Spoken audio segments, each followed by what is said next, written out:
Timed out, so I figured I'd let it kind of simmer down. You can see it's a real thick syrupy consistency right now, and that just makes it about ready. So what you want to do is, back to that tray there, that's a little bit of the sauce, you want to kind of start scooping it out onto that aluminum foil. Just keep scooping it out. You don't want to pour it quite yet. You don't want to just pour it out and have it all done in one go. So you're going to want to use that leftover syrup at the bottom there. It's actually really good on pancakes and waffles, or really anything else you could think of.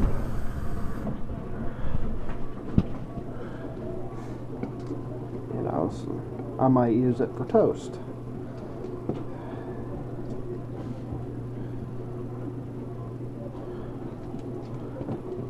So you want to kind of lay it out a little bit flat.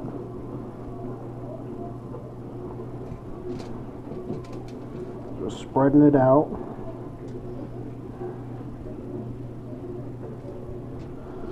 And what you're kind of thinking with this is kind of a peanut brittle. That's the general idea you're going for. So I'm going to finish scooping this out, and then I'll show you the next step.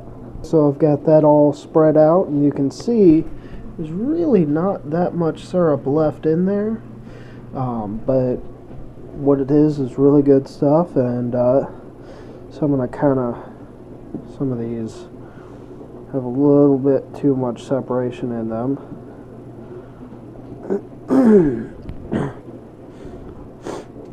Tried getting them spread out as evenly as possible, and kind of a, not quite a single layer, but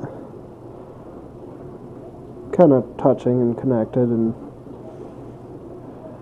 as even as possible.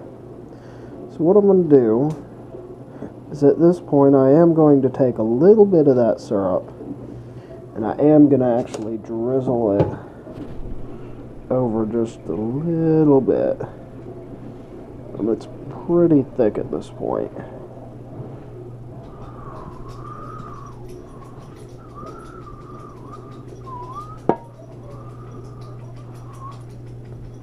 Looks almost like barbecue sauce.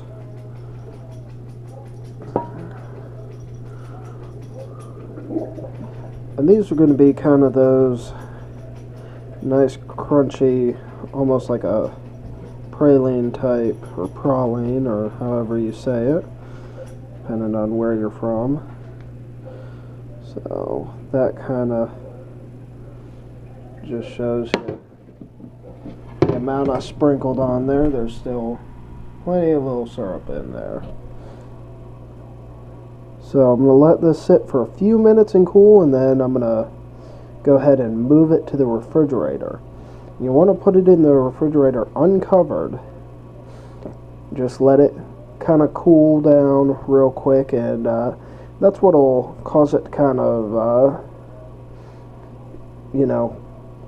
crystallize and get hard. The refrigerator actually helps dehydrate it as well. So that'll make it some real nice crispy candies. So I'm gonna move it in there in just a few minutes. It's been a few minutes, and got them sitting in my refrigerator, just kind of cooling down, and give you an update. And about a half hour is how long you want it sitting in the refrigerator, just enough to really cool down and, harden up in candy. So I'll give you an update in about 30 minutes.